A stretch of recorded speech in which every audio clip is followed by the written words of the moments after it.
Well, hi everybody. I hope you're enjoying the rally and having a great time in Dallas. And you know, this is a very special opportunity, and especially for me, because I'm sat here, as you can see, with two of probably the two most influential men that have been in my life thus far, and I know they've affected you a lot. And of course, he needs no introduction. Gregg Maughan-nal, the founder and CEO of Forever Living Products, is with us. And of course, the president of Forever Living Products, a great friend of all of ours, Gregg Maughan-nal. And yes, they do share the last name. That's the same. So this is a father and son combination. And Rex, where did it start? Well, I grew up in Soda Springs, Idaho, on a farm. I was riding horses before I walked. I went to my grammar and intermediate schools there in Soda Springs High School, and which was very small. 29 of us graduated together. I was called on a church mission to the Samoan Islands. When I got my call, my letter, and I read it, and it said, you're called for 2.5 years to the Samoan Islands. And I said, I wonder if they misspelled that. I've never seen that word before. And so I had to go get a encyclopedia and look up where Samoa was to know where I'd be going. I learned that the most important thing in life is to help others get what they want in life and need. I know this is, I could sense the room going quiet now, because everyone's like, oh, we want to hear this story. So how did Rex and Ruth actually meet? After a 2-hour lecture, I met all of the girls by then, and Ruth was sitting next to me, and so I asked her how classes were, and she said, oh, they're great. She says, all except one. And I said, what's that? And she says, tennis. She says, I'm not good in tennis, and I'm trying to learn, but I can't serve. I'm a really terrible server. And I said, well, I'm not really good, but I do know the rudiments of how to serve. So would you like me to help you? And she said, yes, I would really love help. And I said, okay, when? And she says, how about tonight after school? I said, okay, and so I picked her up and started giving her tennis lessons. And by golly, it was not only a few months, and she was so good playing tennis. She beat me every time, and she had no mercy on me. And so that's how our first date. So I'm going to fast forward just a little bit. She started a family and ended up with 3 kids, and here's one of them. That's right. Greg, tell us a little bit about what it was like to grow up in the Molen household. We were a close family, and we did lots of things together, and it was always a fun time to be around my dad, you know. Yeah. We did a lot of family vacations, and funny story is, every time we'd go on a family vacation, there was always something business related around it. You know, so I can remember many times him being on a payphone, because back then we didn't have cell phones.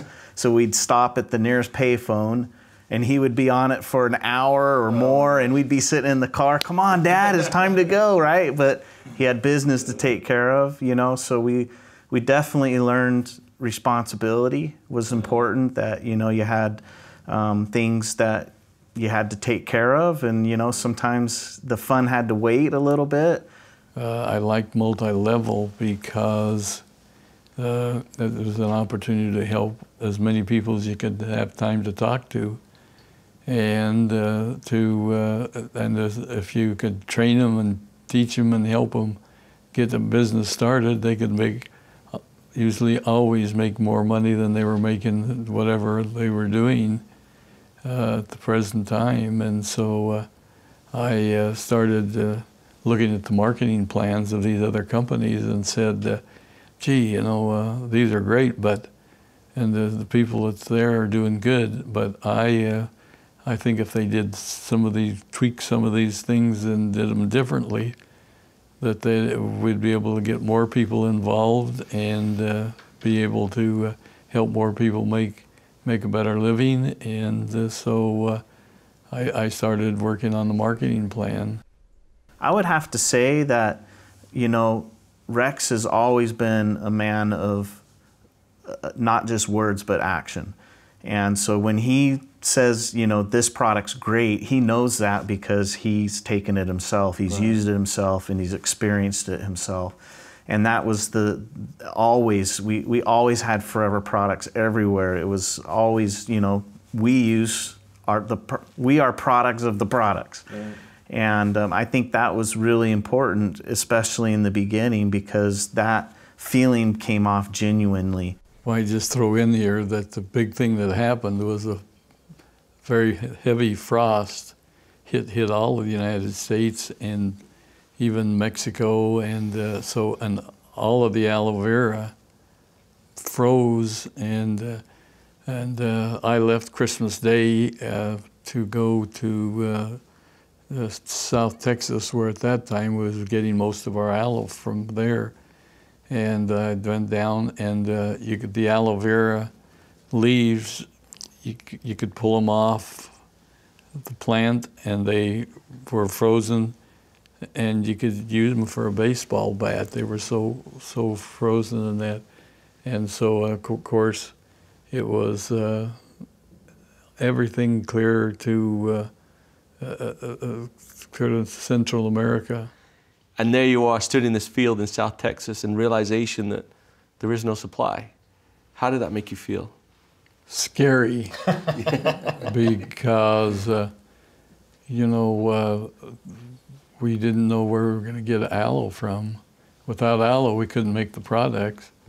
And so we'd go down the tubes, so would all of the distributors would be the FBOs, would all go down, and so it was really scary. And so for the next several months I spent out in the Caribbean, and where it's warm and it didn't freeze, and there was little splotches of aloe.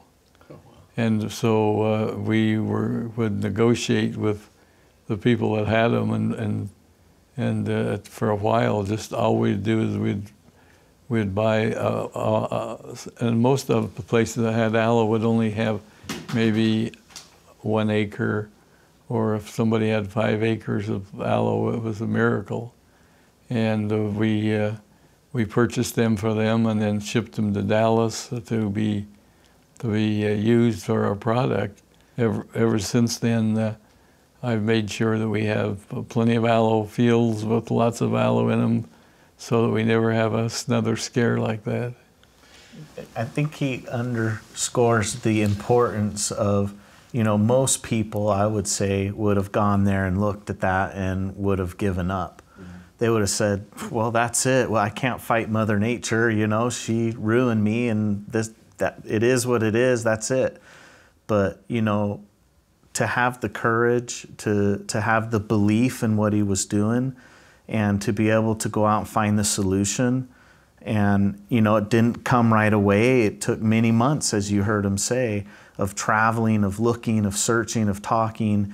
But that kind of belief and commitment that he had was something he wasn't going to stop until he found it. Yeah. And really, that event could have been the worst thing that ever happened to Forever, but Rex turned it into being one of the best things that ever happened in Forever. Because of that, we are now the largest grower of aloe vera in the world. We have the largest plantation.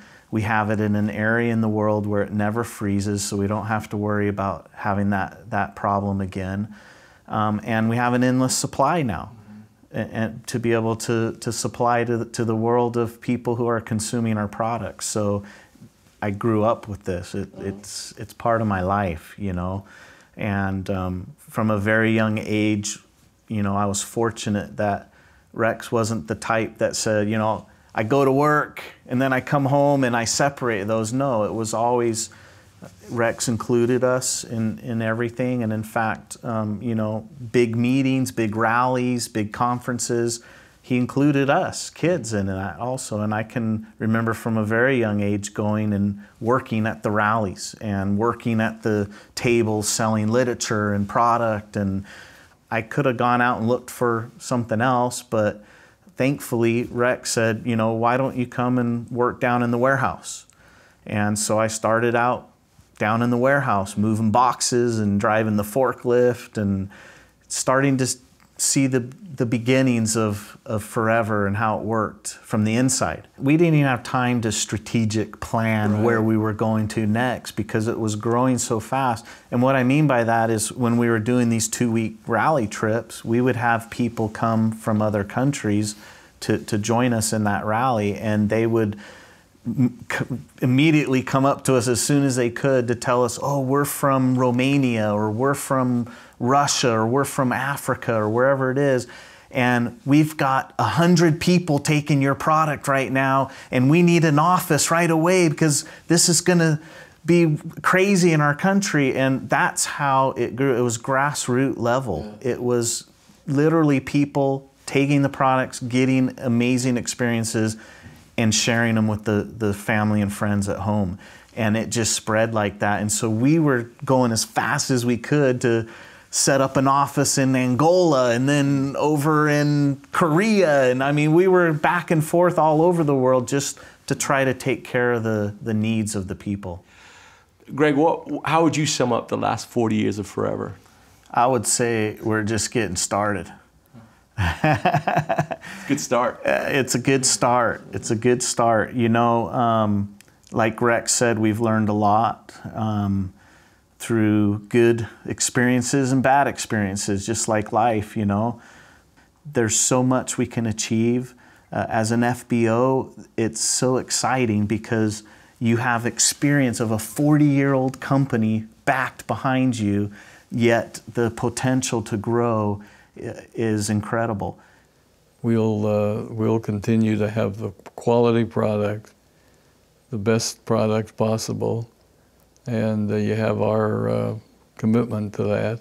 And we want to have opportunities for everybody to be able to be healthier and to be wealthier and to be happier with their families and the opportunities they have through Forever.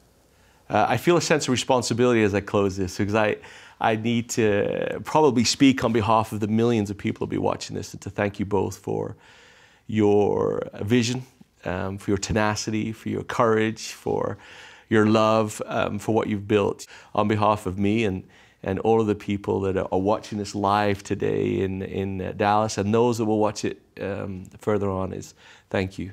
Thank you, Rex, for all that you've done. We're thrilled with the past 40 and we can't wait for the next 40. Gregg, we appreciate you and we love you both very much.